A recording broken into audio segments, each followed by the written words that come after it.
Good morning, everyone. We will be waiting a few minutes before we start this webinar, just to give time to other people to join. So let's wait, I would say 2 minutes, and then we will start.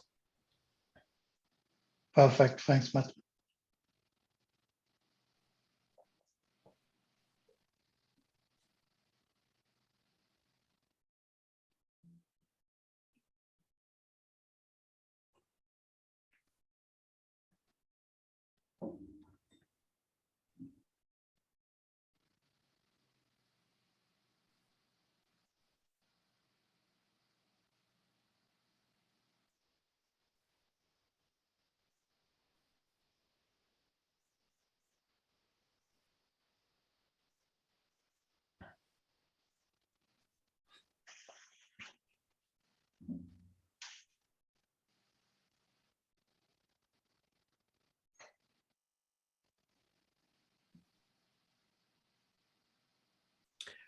All right, you have a note too.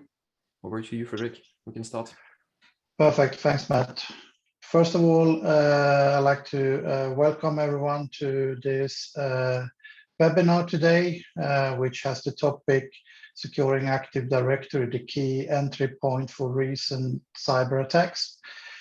We still have a few attendees coming in, but we are kicking this one off. So once again, welcome everyone, and welcome everyone that is due to come into this webinar. I'm here today, Fredrik Cornell. I'm based out of Stockholm, Sweden, being the sales director for Northern Europe. Together with me, I also have one of our solutions architect, Matthieu Trivier, who is going to be talking to our platform for you guys over the next hour or so. We do also have a Q&A session coming up after. There is also a chat room for those that are familiar with that, where you can type in any questions as we go along. And with that said, I also like to give you a quick background to Semperis. So Semperis is a secure identity focused company. We focus on resilience and take a resilience approach to Active Directory. We help basically our customers before, during, and after an attack. And we very much focused around the identity. As we've seen in today's cloud first, mobile first world, dependencies on the identity is very, very critical and is growing. And so is unfortunately also the attack surface. Given the fact that we take on more and more cloud-based applications, we have scattered hybrid identities. We definitely seen during the pandemic a rise in ransomware across Europe. It's been tremendously over 250%. We also see people working more and more from home and other places. So the four walls that used to be the parameter is now not there anymore, and it's probably here to stay. And in this webinar today, we're going to take you through the Semperis approach to Active Directory. And by that, I hand over to you, Matt, to kickstart the session for today. Thank you, Frederick. And welcome all. So we'll be spending the next nearly an hour together just to speak about Active Directory. So before jumping into the topic for this webinar, I just want to set the scene on some quotes and numbers that we saw over the last few months. Just for the sake of the bandwidth, I will just shut down the video and come back after when we do the Q&A. So let's move on. So basically, starting with a quote from the former CEO of Cisco. There's two types of companies: those who have been hacked and those who don't yet know they've been hacked. So this is very serious, because coming from someone, the head of Cisco, It's like, now people need to understand that cybersecurity hacking purpose is really a trending topic, and it's here to stay. So it needs to be in the head of everyone, and it needs to be considered in each and every IT project. So keep it in mind. This will be the mantra for today. We need to keep it secure. We need to keep it going. Just to give you some numbers specific to Northern Europe. So basically, the level of activity we're seeing, has dramatically increased over the past year. Looking at just Sweden Q4 2020, there was a 250% increase just for that quarter in terms of ransomware attacks. So that's just huge. Northern Europe has been one of the most targeted sector in Europe and also across the world. It's now the case that most of us, know someone who has been directly affected, by a data breach or cyber attack, and also the average cost, doesn't tell the whole story. As we see repeated attacks, and now it's a major part of the cybercriminal gangs, business model. So still focusing on the northern market, up to 30 million Swedish krona. So that's the average cost for a data breach. The numbers we see is really something between 10 and 30 millions. So that's not a small numbers. And we will see after that that's not just the direct cost of a data breach or a ransomware attack. There could be some also side effects that right now are not in the mind of everyone, but we need to keep them in mind because it's becoming more serious and serious over time. So, understanding today's risk. Think back to the first slide, and the quote from Cisco former CEO. Now, most organizations are completely blind to the fact that they have been breached. That's a fact. Last year, we saw ransomware hit some companies for the second time in less than a year. Other companies faced, like back-to-back ransomware attack within like 3 months. So that's huge. Just recovering from a ransomware attack could be a matter of several months, but some companies have been attacked twice or 3 times in less than a year. So that's becoming quite huge. And according to a new report from Cyberis, there are 66% of victim organizations that have accounted for significant revenue loss. Most companies are not speaking about their number, what they could have lost due to a ransomware attack, but there's also a side effect. There's 53% reporting that their brand also suffered following a ransomware attack. So it's not just a matter of money, it's also a matter of brand image, that can be impacted by a ransomware attack. And the worst case could be, one example, it's the fundraising firm, Heritage Company. They basically closed their doors last year, after more than 60 years of business following several ransomware attacks. The company let go all of its employees following these attacks. So it could be a matter of just money, brand image, but that could also actually cost, the entire life of a company and put some people on hold completely. So it's getting really serious. So how do they, the common ransomware infection techniques? There are several ways that, attacker can start attacking an environment and getting control of it. First, it's remote access, with people working from home using, multiple devices like personal computer or tablet or phone. Basically, the attack landscape has increased massively, opening up new opportunities for the bad guys.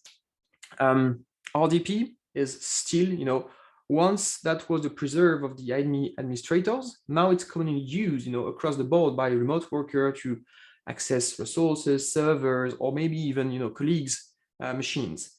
And we have insecure RDP configuration in place. So it's commonly used, by ransomware attackers to gain that initial access to a victim device and then after spread in the environment. VPN is also a topic. In 2019, there was several examples like Citrix, Fortinet, Pulse Secure, Palo Alto, that there was a few gaps, a few zero-day vulnerability that have been identified in those software. And then ransomware actors then exploit those vulnerabilities to gain, once again, that kind of initial access to an environment. One of the latest in this table is phishing. You could think about, public awareness being, around phishing is greater this day, but we still see example of successful attacks. Like 80% of them are recently going through phishing. It's getting better, speaking about, ongoing topics like, vaccination. So they are able to gain more traction, more control over the people to then click on some link, but it's still here. It's really funny because we all thought that, with the rise of AI or data mining, we could basically kill phishing, but it's still 80% of the ransomware attack that starts with a phishing campaign. And then after, once you have access to a corporate network or directory, basically there are so many scripting environments like PowerShell that allows attacker to cause serious damage and embed repeat attack capabilities into the environment. So once you're in, there are so many solutions to start destroying the environment. Right, let's move forward. So before we jump into real world examples, what have we learned in recent time? Well, basically, working from home has increased, as Frederick said, the attack surface for all organizations. And we see, year-on-year rise in identity-driven cybercrime is just through the roof, and it will not stop soon. So we need to focus on cybersecurity. And so for the next 3 slides, we will analyze 3 examples of attacks over the last year, focusing on the Nordics. So the first one of the well-known, cyber attack, from 2017, that's the Maersk attack. So basically, Maersk is one of the most known NotPetya attack. NotPetya started, it was initially designed to target the Ukrainian tax department, but then after it was also deployed through a supply chain attack, through MEDoc. That was the initial attack. And then after was massively used to infect other companies. 2017 was a nightmare because we had WannaCry back in March, and then after June, July, it was NotPetya. So at this time, we were not speaking about ransomware. Money was not the driver. It was a wiper malware. It was basically here to destroy. So the goal was to encrypt the entire IT environment, make sure nobody can work. So Maersk ended up in a situation where that's a shipping company. So it's one ship with 10 to like 20,000 containers that are entering or exiting a port every 15 minutes. It's really a big deal. For 10 days, they were not able to move any ship. So that was huge for them. But then on the side, we saw back in 2017 the start of ransomware, because on their screen, they had a $300 ransom demand. So, we were speaking about 30 million Swedish crown a few minutes ago. At this time, it was just 300. That's nothing compared to the situation we know right now. But at the end of the day, what was the impact for Maersk? That was basically 4,000 servers and about 50,000 personal computers to be reinstalled. That was a 2 weeks to complete downtime, and it took them more than a month to entirely recover. And so there were a lot of publication around this example, because that was one of the first big one. And the total cost in just direct cost was 275 million USD. So that was huge, not from the ransom part, but just for the direct cost of that kind of attack. Moving to the second one, Norsk Hydro. We were now back in 2019, so more recent cyber attack. But basically, the attack started in March, and we don't know the official source of the attack, but that was basically someone probably opened a Word file or clicked on a link from an unknown mail. So we're back to phishing. And at this time, that was not NotPetya. That was another one called Locargoga. So that was basically the same approach. It was encrypting the machines, encrypted the servers, encrypted everything. and then after requesting a bunch of money. So things are mostly particular with local Goga because it's looking to encrypt the machine and then shut down the network on the machine. So it's getting, more complex to try to log into the machine and restore the work because everything's shut down. There's no network connectivity. You can't do any deployment remotely. So you have to physically go on each and every machine to then do the restart of it. So then once it's in the system, basically it's spreading using multiple Microsoft technologies, SMB, GPOs, could be some modified version of PSExec, but it's spreading across the environment using Microsoft technologies. So let's keep it in mind because that will be the topic for just a few minutes after. What was the impact? Well, their production plant was down 70%, 80% down for about 170 plants for 3 to 4 days. So it's not a long time, but that's a direct impact, 70 million impact in revenue loss. So once again, we're not speaking about those $300 that was asked for the NotPetya and Maersk attack. And one of the very recent one, that was back in 2021, this year, basically in July, I think we all heard about the Kaseya supply chain attack.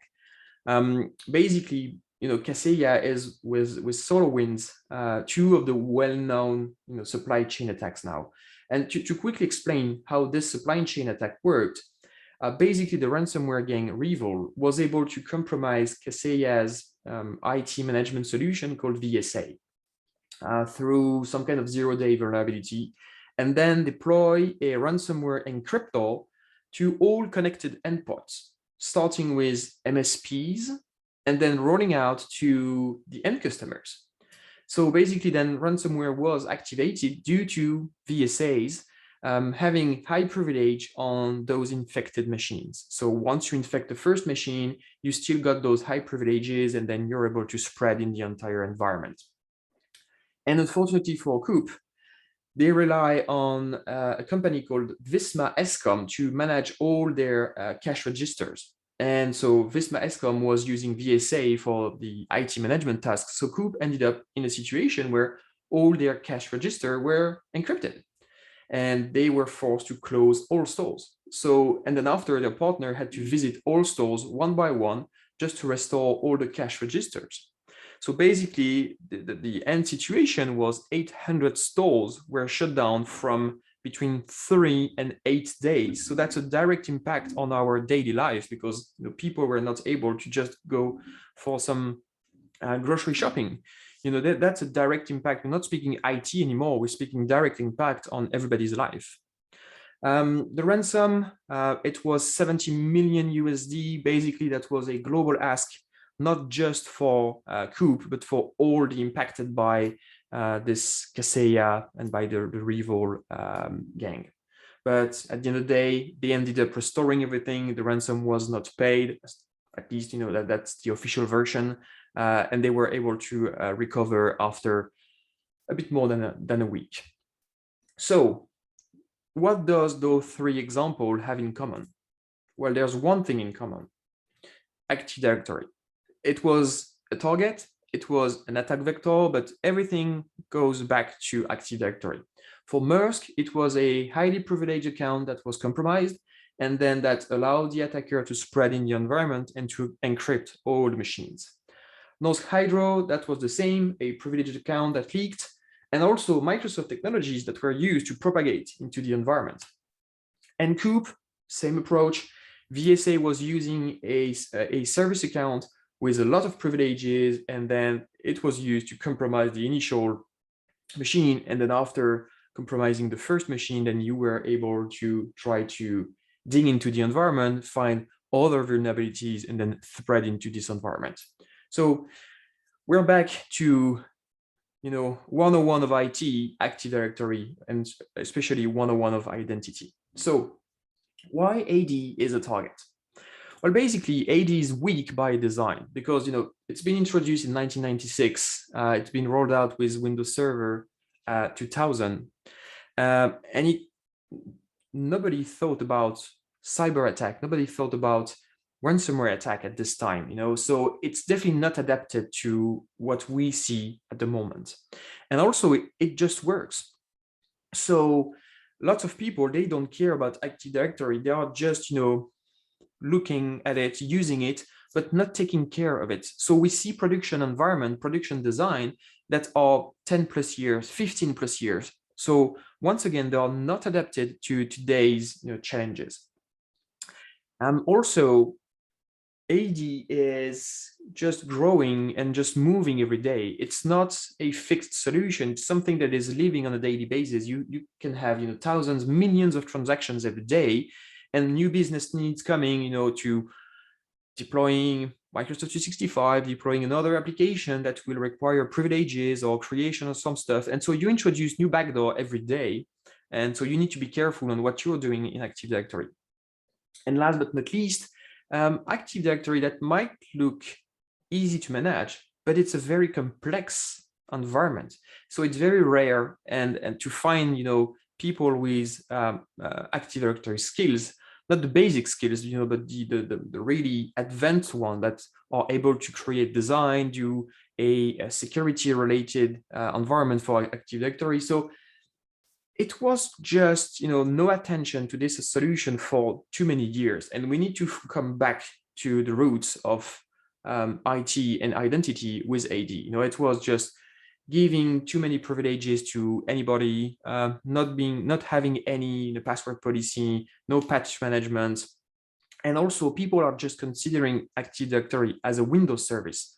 Oh, that's just a Windows service. If it goes down, I can spin a new machine and then reinstall it. No, that's wrong. And we need to deep dive into this just to make sure that, we don't allow people to just come in and destroy everything.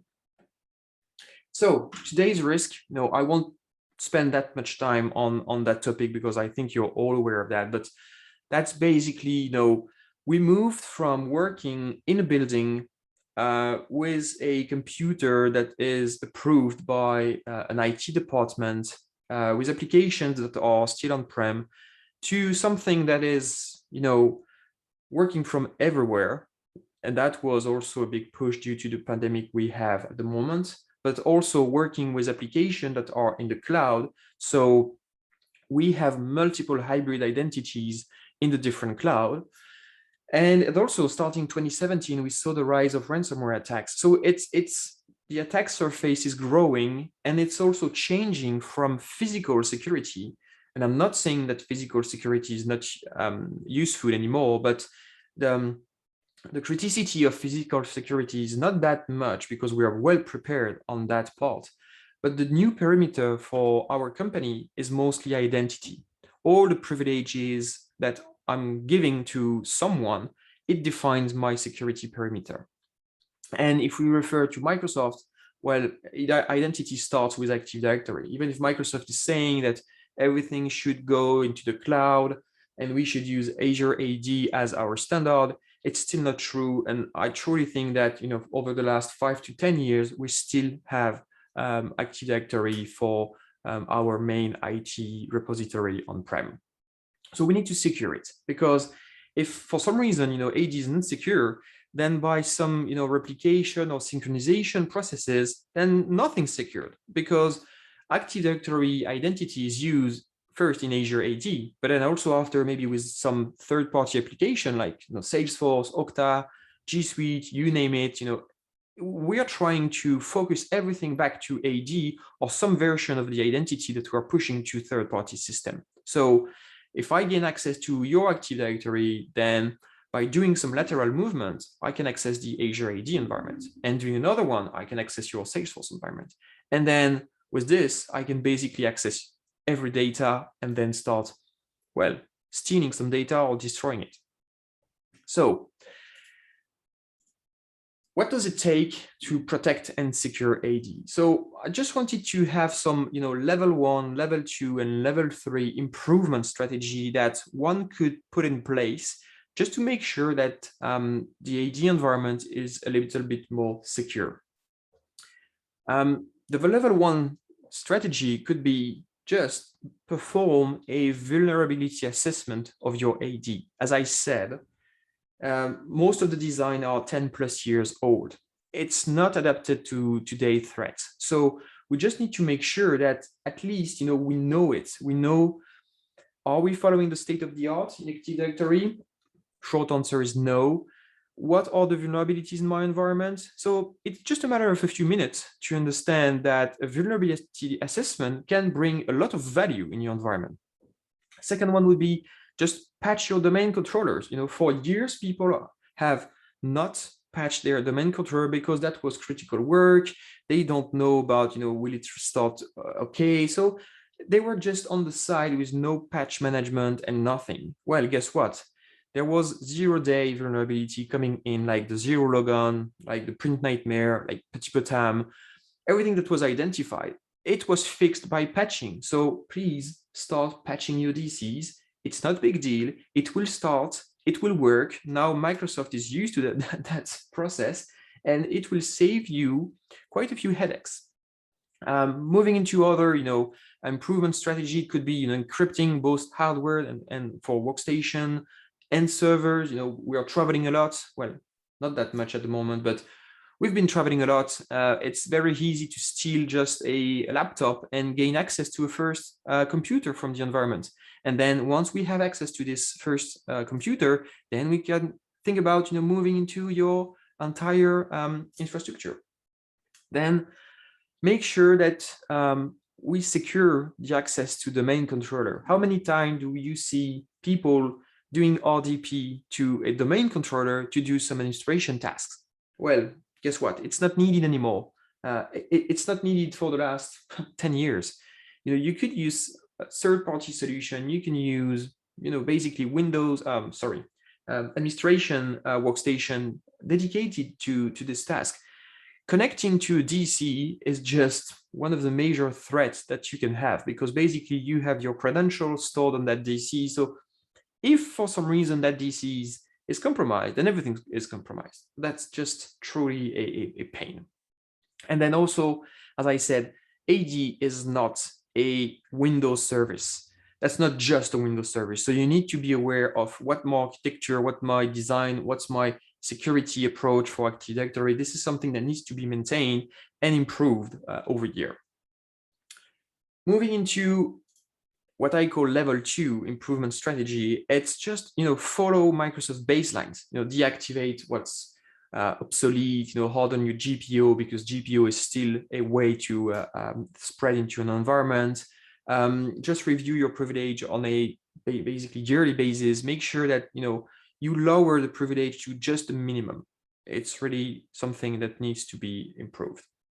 And also, I won't go into all the details, but implementing a monitoring and change detection solution in AD, it could also save from a compromission. Why? Because you can start detecting some suspect behavior, a new backdoor being created, or someone requesting some access, or someone trying to add himself or herself into a highly privileged group. So you need to be sure AD is the last bastion. So you need to be sure to protect it real time, but also to be prepared for something bad happening. And that's why, AD needs to be integrated as a specific business application in a disaster recovery plan.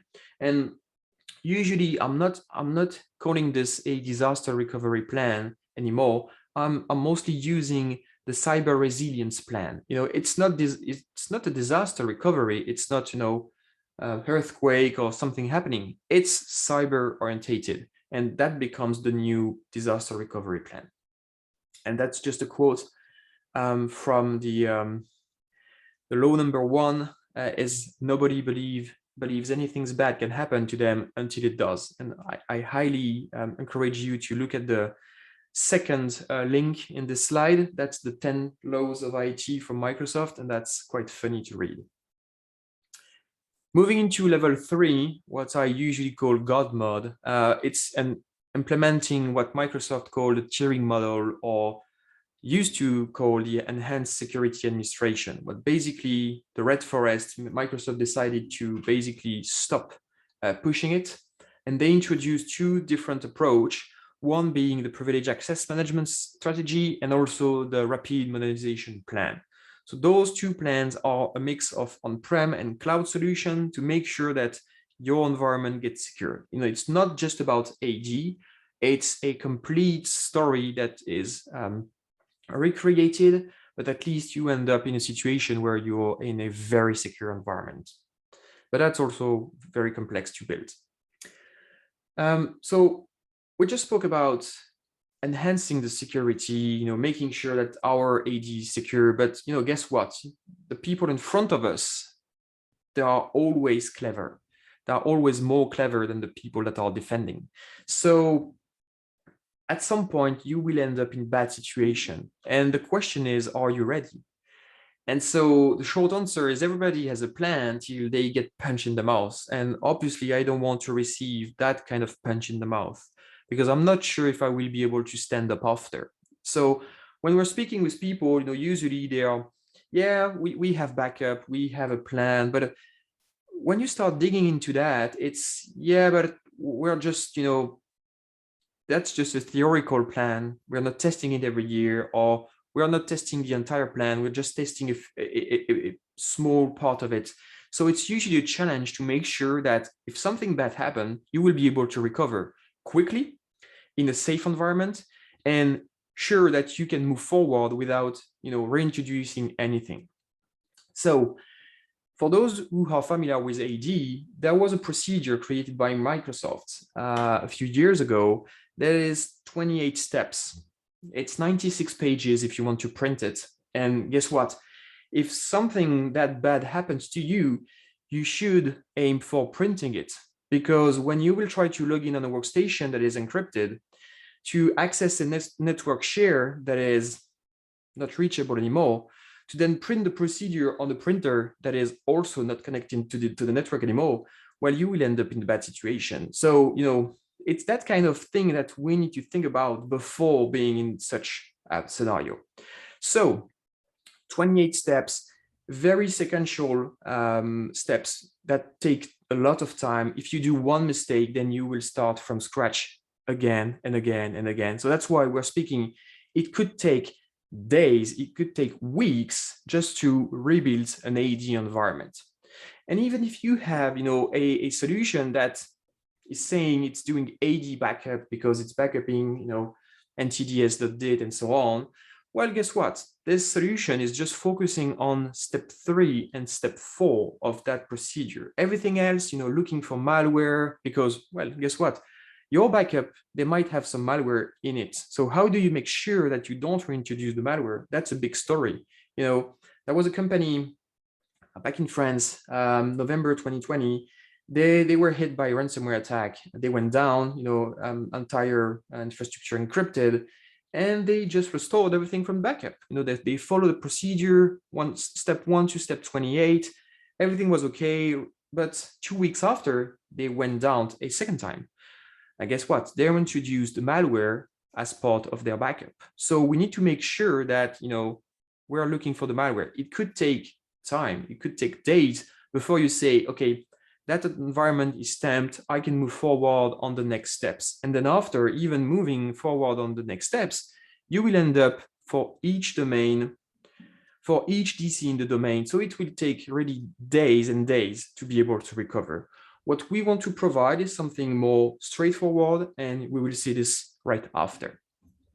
So before I hand back to Frederick, just keep this in mind. If you have to go in a DR plan, everything starts with an ID and a password.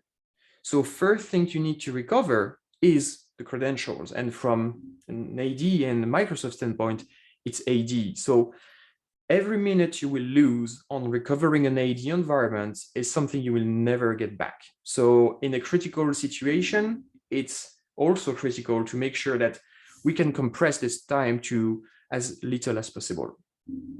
And on that, back to you, Frederick. Thank you, Matt. Can you change the slide, please? So we do protect over 40 million identities today, and we do serve, many of the 2,000 Fortune enterprises.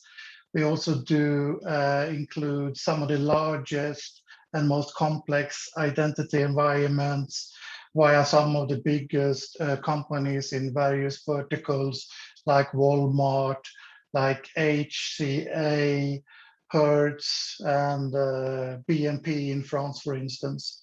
So we do have clients in all major verticals, supporting them, securing their Active Directory. We also look at, the hybrid and multi-cloud environment, so we can be deployed across many different setups within these environments as well. Can you take the next one, Matt? And we do take a three-step approach, basically, when it comes to protecting Active Directory today. We do follow the NIST framework in this process as well. So we have what we call before an attack, during an attack, and after an attack. And if we dig a little bit deeper into this, so if we start with before an attack, we do monitor the Active Directory against what we call indicators of exposure and indicators of compromise, to look for any pre-attack vectors, to really scan for accounts that haven't been compromised, understanding what's going on in your environment, and give you a granular visibility. And for us, visibility is the key point here, to be able to track changes in Active Directory. So one of the things we do underneath the vulnerability assessment piece is to give you as a customer that granular visibility, to be able to understand what is really going on in your Active Directory. What do I need to pay attention to, and what do I leave aside for the moment? So basically helping you hardening your Active Directory and to test your cyber preparedness by looking into these vectors and scan. We also give you guidance. There is a report coming out of our platform that gives you guidance on how to remediate on any areas of improvements. Next one, Matt. When we then look at during an attack, for us, the most important thing here, because if you sit for whatever reason during an attack, you are sort of very, very blind. And it's very important to understand what is going on, what changes are happening that you are not aware of, and how do I protect my sensitive accounts in an Active Directory, and in the spotlight of attackers moving laterally in your network. They may use multiple data sources, including the Active Directory replication stream, to gain uninterrupted visibility, and therefore, sneak in between and CM solution, for instance, and get access to things they shouldn't get access to. So visibility, once again, very, very important here. One other thing that we do help you with is that the solution also can take some clever remediation steps, basically rolling back or undo changes that has happened to your Active Directory. So you get sort of taking out the manual errors that normally could occur whilst you're sitting there during an attack and maybe not really knowing, what do I need to pay initial attention to, what can I leave aside? There's fire all over the house, and help you in that incident response work that is very, very crucial for our customers to have a good strategy around, and a plan, and ideally a tool that supports all of that work. Can you take the next one, Matt? And when we look at after an attack, We look at this from a backup and recovery standpoint. We look at this from a cyber first view, and we basically have you know, a malware proof backup solution that doesn't reinfect the operating system. We do actually decouple the operating system from the Active Directory, and therefore we can back up to any clean hardware with a clean OS. So we know that we're not going to reinfect.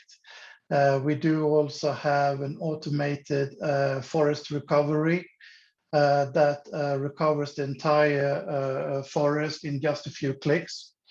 It automates every aspect of a forest recovery, like, you know, cleaning up the metadata, rebuilding global catalogs, restructuring site topology, and taking out human errors out of that equation. And the final step that we do help with is also the forensics and investigation. So as I said, you know, you do get a very nice report, and this is also a process that is ongoing.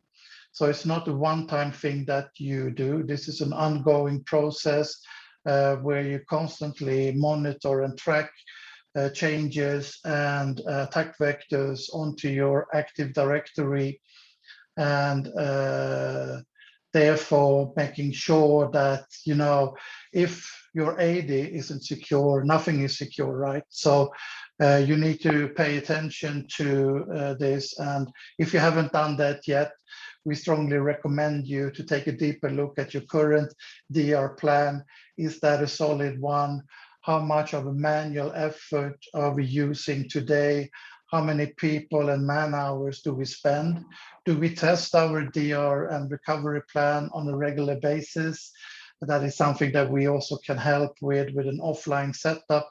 You can also have a DR test done, you know, quarterly, bi-yearly, depending on what rules and policies you have in place as a customer. So once again, we do believe that we add significant value to our customers, and make sure that, you know, you stay resilient against any type of malware or ransomware attacks moving forwards.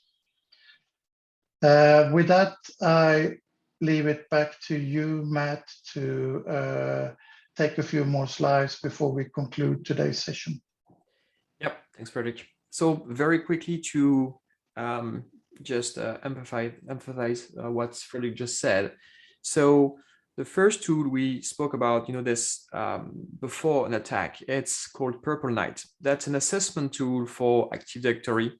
So it's basically mimicking what an attacker could see in an environment after compromising the first workstation. So it's basically no installation, no writes needed. You just execute it from any workstation of the environment, and the tool will try to do discovery in AD. So that's basically what the attacker could see after compromising the first workstation, and so then use to get the next step on lateral movement or escalating privileges.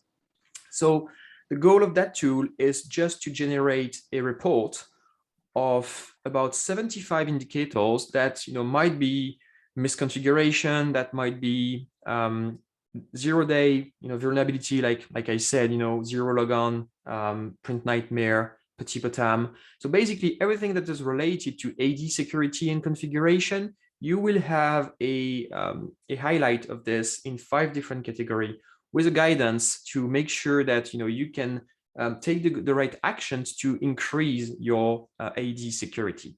So that's a free solution. You can go on our website, either semperis.com or purpleknight.com, to request access. The goal is really to raise awareness about, you know, AD security and make sure that, you know, because as I said, once again, most of the deployments are 10+ years old.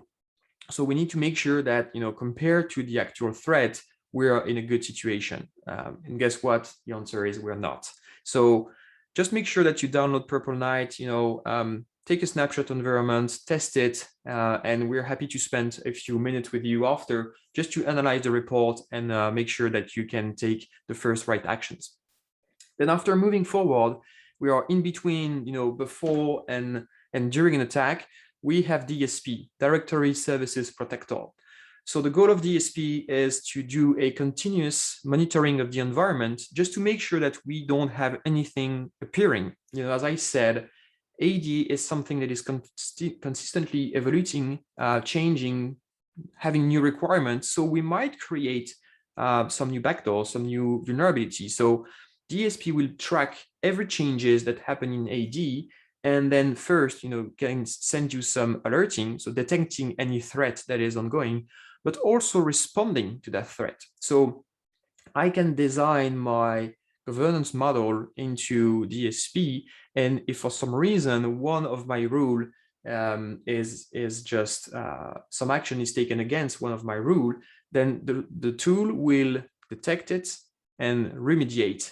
So it's doing basically change rollback on any malicious information.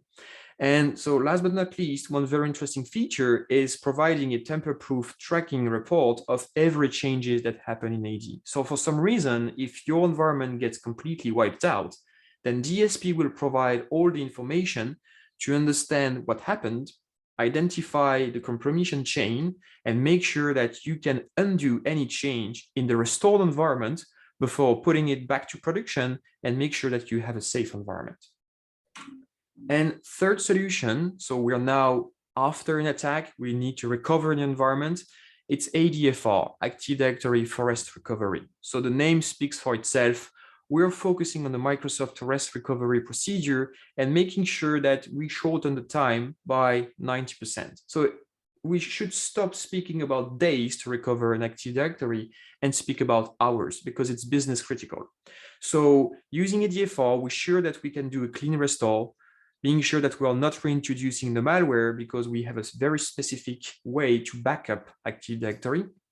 We also make sure that we have a very rapid recovery by parallelizing every single actions. So we make sure that we move from a sequential way to a parallel one, and also make sure that everything is completely automatic. We're moving from 28 steps, 96 pages, something that you do in a very stressful situation, to just 6 clicks to be able to recover an entire AD forest. And also because now we're sure that from an infrastructure standpoint, we recover the environment clean. But guess what? There's still some stuff in the AD directly that might be compromised. So we can do some post-attack forensic just to make sure that on top of reintroducing a clean infrastructure environment, we also make sure that we can reintroduce a clean AD environment. And so at the end of the restoration, you're 100% sure that your environment is safe, so you can move forward on your next step on your DR plan. So focusing on after collaboration or other third-party solution. That was our last slide. If you have any questions, about the solution, about what we've been presented today, just feel free to send your question in the chat or in the Q&A box. In any case, if I will encourage you to, again, download Purple Night, run it in your environment, make sure that you have some results. We can spend some time together just to review the report at the end. And other than that, I will just bring my camera back and look for any questions. Before we take those, Matt, I can probably also say that we will be reaching out to each and every one that's been present at this webinar today. And there will also be possibilities to get the presentation. So that is something that is definitely coming up. And we do believe that we have the most comprehensive Active Directory protection platform today for any type of hybrid environments that the security teams need to take care of today. So with that said, any questions? Anyone can just raise their hand. And also on top of the presentation, this has been recorded, so the recording will be sent also after. So for any people that was not attending, so you can forward the recording. All right, I got one question. So how you make sure that you don't reintroduce malware from the backup? So basically, think about backup. Thinking about backup for other solution, we're speaking about system state. We're speaking about BMR, and guess what? All those backup types, they have part of the system included. So if you restore from a system state or BMR backup, well, you will introduce most of what was related to the previous operating system, including executables, including DLLs, and including malwares. How we do our backup is not related to system state or BMR. We are just taking care of the small bits and pieces that are needed to rebuild an Active Directory. We are speaking, ntds.dit, sysvol, some part of the registry, very specific items that we know are sure when we will be reconstructing, restoring the Active Directory. So using that kind of backup, we have backup that are way smaller. So it's easier to take a backup. It takes less time. It's easier to put those backup offline because smaller one. It's easier to reintroduce them in the environment if for some reason you need to use them. And also we are not linked to any existing system. So if you have a physical DC environment, you can move your DR plan to a cloud-based. You can provision new VM in Azure and make sure that you rebuild your environment in Azure. So it gives us flexibility and also trust into what we can restore. I don't see any other questions coming. Any last minute question?